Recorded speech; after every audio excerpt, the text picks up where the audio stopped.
Welcome to the Tech Egg. Don't get scrambled. Enjoy the video. You start by opening settings and navigating to sounds or notifications. This gets you into the system controls that route alerts. Once there, scroll to app notifications and tap messages so you change only message tones. Make sure Do Not Disturb is off while testing, otherwise you won't hear anything. I'll walk you through selecting a tone, previewing it, and saving the choice so your messages use the new sound immediately.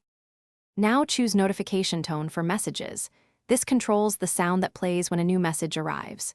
You can pick a built-in tone for consistency or add a custom file from storage. If adding, grant permission to media or files. Once you tap a tone, the system will preview it.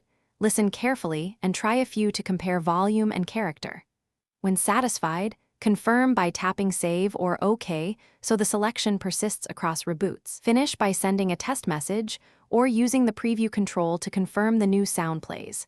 If you don't hear it, make sure media and notification volumes are up and Do Not Disturb isn't silencing notifications. Also verify the Messages app has notification permissions and access to storage for custom sounds. If problems persist, restart the phone, clear the Messages app cache, and reselect the tone. This often resolves lingering configuration or permission issues. Thanks for watching. Consider subscribing if I helped unscramble your problems.